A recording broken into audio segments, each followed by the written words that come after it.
generally a lot of things are walkable and a lot of the offices are here or it's in close proximity to the other business districts in Metro Manila.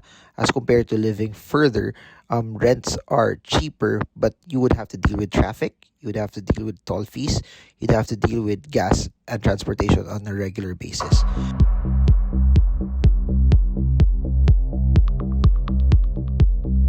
Hey guys, so in this video, I want to talk about how expensive Metro Manila is. As you all know, over the past few years, we've seen inflation push prices higher. Whatever we earn, a lot of it also will go to how we spend and we live our lives. So knowing about the cost of living in a certain place will let you know also how much will be left for you in terms of saving and investing, because at the end of the day, your money will go to rent, your money will go to amortization if you would try to buy a place at a certain area. I want to focus on Makati because there's more data points that you could actually use in terms of food, amenities.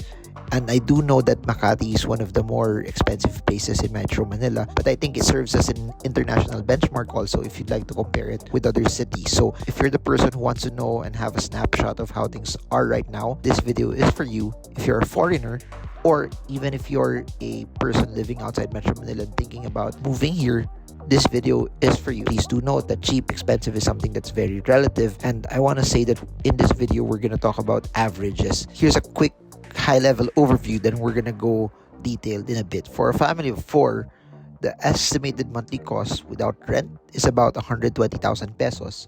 If you're single, your monthly cost is about 34,541 without rent.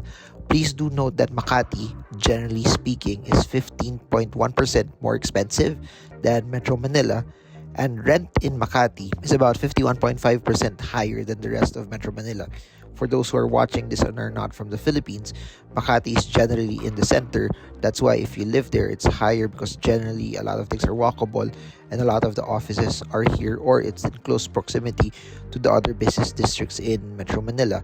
As compared to living further, rents are cheaper, but you would have to deal with traffic, you would have to deal with toll fees, you'd have to deal with gas and transportation on a regular basis. Now let's start everything off with restaurants. In an inexpensive restaurant, the range is about 120 to 500, but the average is about 300 pesos. Meal for 2, 3-course meal, it's about 2,000 pesos for 2 people. A McSavers meal in McDonald's is about 200. Of course, you can get something lower also, but they also have higher at about 250 pesos, but the average is about 200 pesos. Domestic beer, 0.5 liters is about 100 pesos.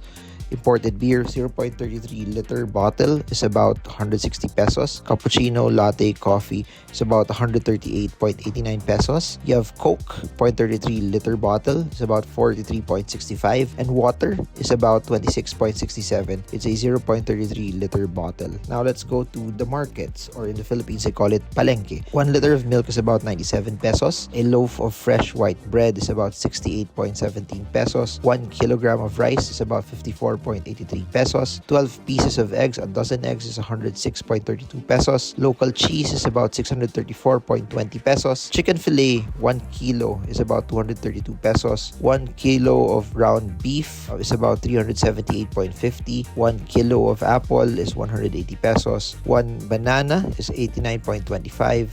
Oranges is 153.75. 1 kilo of tomato is 119.8. 1 kilo of potato is 120.50. A kilo of onion is 106.36. A head of lettuce is 131.67. For 1.5 liters of bottled water, it's about 55 pesos. A bottle of mid-range wine is about 600 pesos. Half a liter of domestic beer is 56.67. 0.33 liters of imported beer is 120 pesos. A 20 cigarette pack of Marlboro is about 140 pesos. Now let's look at transportation costs. A one-way ticket for local transport is about 20 pesos. A monthly pass is about 582.61. Normal tariffs for taxi when you start it is flag down rate is 45 pesos. Per kilometer, it's 13 pesos. 1 hour taxi wait time, normal tariff is about 150 pesos. 1 liter of gas is about 70.97 pesos. Now, if you're looking at buying a car, a Volkswagen 1.4 Golf or something equivalent to that would be about 2.4 million pesos, while a Toyota Corolla 1.6 sedan or an equivalent of it would be about 1.1 million pesos. Now let's look at some utilities on a monthly basis. Basic electricity, which includes electricity, heating, cooling. Of course, you don't need heating in the Philippines. Water, garbage for an 85 square meter apartment is about 6,100 pesos. 1 minute of prepaid mobile tariff, local, no discounts or plans, is about 8 pesos per minute. A 60 Mbps internet is about 2,199 pesos. Now let's look at sports and leisure. A fitness club monthly fee for one adult is 2,928. Tennis court is about 325. I think they're using tennis court as a global benchmark, but in other countries they don't play basketball as much as the Philippines, but in the Philippines a lot of people play basketball more. Cinema international release is about 350 pesos per seat.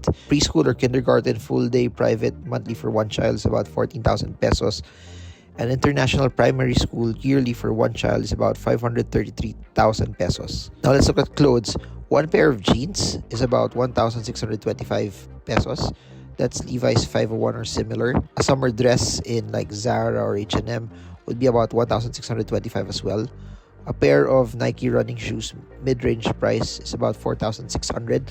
So if you're gonna go the Jordan route or the ones that are more expensive, of course it could go double or triple that. One pair of men's leather business shoes, 6,250. Now I think this is something that's a bit interesting for a lot of people. Rents per month, one bedroom in the city center would be about 32,600.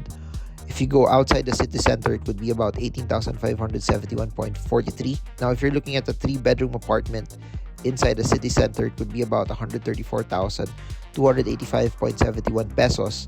And again, it could go an upper range of 200,000. If you could look for cheaper alternatives, it could be about 80,000 pesos as well. Then, 3-bedroom apartment outside the city center would be about 78,603.28. So, there's a big discrepancy also in terms of staying in the middle of Makati versus living outside the center of the city. It's like a 50,000+ peso savings.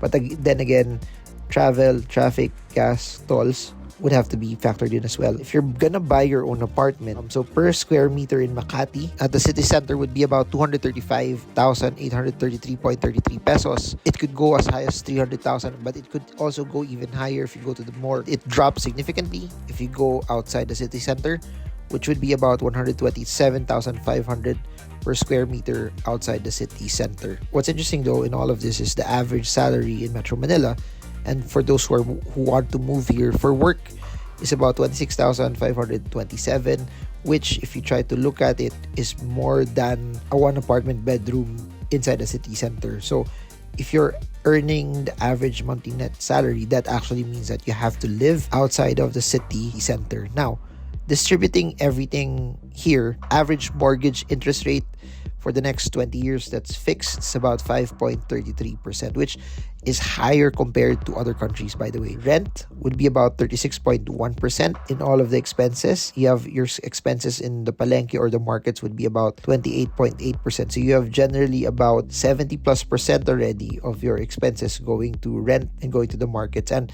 spending 36.1% in rent, I do believe, is something that's relatively high as well. As we wrap up our discussion on the cost of living in Metro Manila / Makati, we hope you found this video very informative and insightful.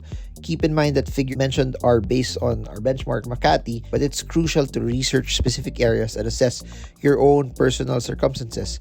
High inflation rates have undoubtedly impacted the cost of living, making financial planning and budgeting even more essential.